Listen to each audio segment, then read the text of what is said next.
রায়গঞ্জের বাহিন গ্রাম পঞ্চায়েতের অন্তর্গত পকম্বা গ্রামের বাসিন্দা মৃত শ্যামল দাসের বাড়িতে পৌঁছলেন রায়গঞ্জের বিধায়ক কৃষ্ণ কল্যাণী। মঙ্গলবার বিকেলে তার বাড়িতে যান বিধায়ক।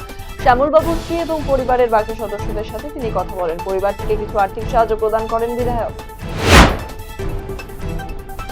মদ্যপান করে বাড়ির সামনে এসে গালিগালাজের অভিযোগ প্রতিবেশীর বিরুদ্ধে। প্রতিবাদ করে আক্রান্ত বাবা এবং মেয়ে। ঘটনা বালুরঘাট থানার অন্তর্গত বাদামাইল এলাকার। অভিযোগ, সোমবার রাতে মদ্যপ অবস্থায় বাড়ির সামনে গালিগালাজ করছিল কয়েকজন প্রতিবেশী। সেই ঘটনায় প্রতিবাদ করেন এলাকার বাসিন্দা কানাই দেবনাথের মেয়ে। অভিযোগ, এরপরই ওই যুবকেরা তার ওপর হামলা চালায়। মেয়েকে বাঁচাতে গেলে বাবা কানাই দেবনাথের ওপরও চড়াও হয় অভিযুক্তরা।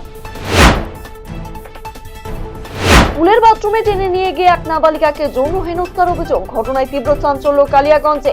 নির্যাতিতার বাবা জানিয়েছেন, এদিন সকালের দিকে বাড়ির কাছে প্রাইমারি স্কুল চত্বরে ঘোরাঘুরি করছিল তার নাবালিকা কন্যা। সেই সময় অভিযুক্ত যুবক একা পেয়ে তার মেয়েকে স্কুলের বাথরুমে টেনে নিয়ে গিয়ে যৌন হেনস্থা করে বলে অভিযোগ। এই ঘটনা নজরে আসতেই ক্ষোভে ফেটে পড়েন গ্রামবাসীরা। অভিযুক্তকে ধরে পুলিশের হাতে তুলে দেন তারা। বুধবার শিবরাত্রি উপলক্ষে সহস্রাধিক পুণ্যার্থী দল নামবে বাগডোগরার অদূরে ব্যাঙ্গুড়ি সংরক্ষিত বনাঞ্চলের গভীরে থাকা জঙ্গলি বাবা মন্দিরে। বন বিভাগ এবং সেনাবাহিনীর সঙ্গে চলছে চরম প্রস্তুতি পুলিশেরও। প্রতি বছর শিবরাত্রি উপলক্ষে লক্ষাধিক পুণ্যার্থী দল নামে জঙ্গলি বাবা মন্দিরটিতে। এশিয়ান হাইওয়ে 2 থেকে মন্দির যাওয়ার মূল রাস্তা পূর্ত দপ্তরে হলেও নজরদারি করে মূলত বন বিভাগ।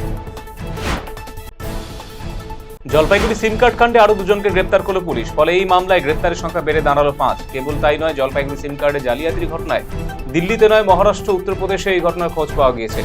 যে কারণে বিশেষ তদন্তকারী টিমকে ওই রাজ্যগুলিতে তদন্তের জন্য পাঠানো হবে। এদিন সাংবাদিক বৈঠক করে কথা জানালেন জেলা পুলিশ সুপার খানবাহালে উমেশ গানপাল। অসমে পাচারের আগে ফের অসম বাংলা সীমান্ত থেকে 2টি কন্টেইনার বোঝাই 57টি মোষ উদ্ধার করল বক্সিরহাট থানার জোরাই ফাঁড়ির পুলিশ। অবৈধভাবে মোষগুলোকে পাচারের অভিযোগে 2 ব্যক্তি গ্রেপ্তার করেছে পুলিশ। তুফানগঞ্জ 2 নম্বর ব্লকে অসম বাংলা সীমানার 31 নম্বর জাতীয় সড়কের ভাঙাপাকড়ি নাকা চেকিং পয়েন্ট এলাকার ঘটনা। পুলিশ সূত্রে খবর, মঙ্গলবার ভোরে অসম বাংলা সীমানা ভাঙাপাকড়ি নাকা পয়েন্ট চেক এলাকায় রুটিন অনুযায়ী তল্লাশি চালানোর সময় বাংলাদেশ থেকে আসা 2টি কন্টেইনার বোঝাই লরি আটক করে কর্তব্যরত পুলিশ কর্মীরা।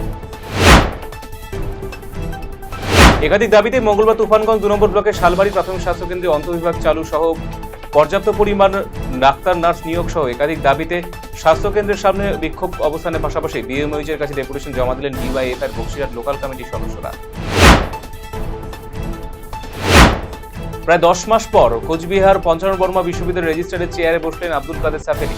মঙ্গলবার তিনি বিশ্ববিদ্যালয়ে এসে তার চেম্বারে ঢোকেন। কর্মীরা তাকে স্বাগত জানিয়েছেন। গত 2024 সালে এপ্রিল মাসে বিশ্ববিদ্যালয়ের তৎকালীন উপাচার্য নানান অভিযোগ তুলে তাকে প্রথমে শোকজ করে এবং পরে সাসপেন্ড করে। উপাচার্যের এই সিদ্ধান্তের বিরোধিতায় তিনি হাইকোর্টে দ্বারস্থ হন।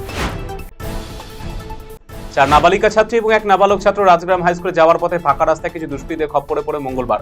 ছাত্রছাত্রীদের ধারালো অস্ত্র দেখিয়ে ভয় দেখানোর অভিযোগ ওঠে তাদের বিরুদ্ধে। 1 নাবালক ছাত্রের হাতে আঘাত করা হয়েছে বলে অভিযোগ করেছে ছাত্রছাত্রী এবং অভিভাবকেরা। ঘটনাটি ঘটেছে ইটাহার থানার দুর্গাপুর অঞ্চলের রাজগ্রামে। খবর পেয়ে ঘটনাস্থলে পৌঁছায় ইটাহার থানা বিশাল পুলিশ বাহিনী। গত 3 বছর ধরে নিজের মারুতির গাড়িতে করে বিনামূল্যে রোগী পরিষেবা পালন করে চলেছেন মাসুদ রানা। ইটাহার থানা দৌলাপুর অঞ্চলের ভাটিন গ্রামে পেশায় অনলাইনে ব্যবসায়ী এই যুবক। তার নিজের মারুতি গাড়ি অ্যাম্বুলেন্স পরিষেবায় দিনরাত ভাটিন গ্রাম থেকে ইটাহার ব্লক স্বাস্থ্য দপ্তর পর্যন্ত প্রায় 8 কিলোমিটার বিনামূল্যে রোগীদের নিয়ে যাতায়াত করছে সে। মঙ্গলবার মাথাভাঙ্গা 1 নম্বর ব্লকের পচাগড় গ্রাম পঞ্চায়েতের বড় কাউয়ারডাড়া এলাকায় একটি ঝোপের পাশ থেকে পড়ে থাকা এক ব্যক্তির দেহ উদ্ধার করল মাথাভাঙ্গা থানা পুলিশ। এদিন খবর পেয়ে ঘটনাস্থলে যান মাথাভাঙ্গা থানা আইসি হেমন্ত শর্মা। স্থানীয় সূত্রে জানা গেছে, ওই ব্যক্তির নাম রূপন রায়, তার বাড়ি কাউয়ারডাড়া এলাকাতে।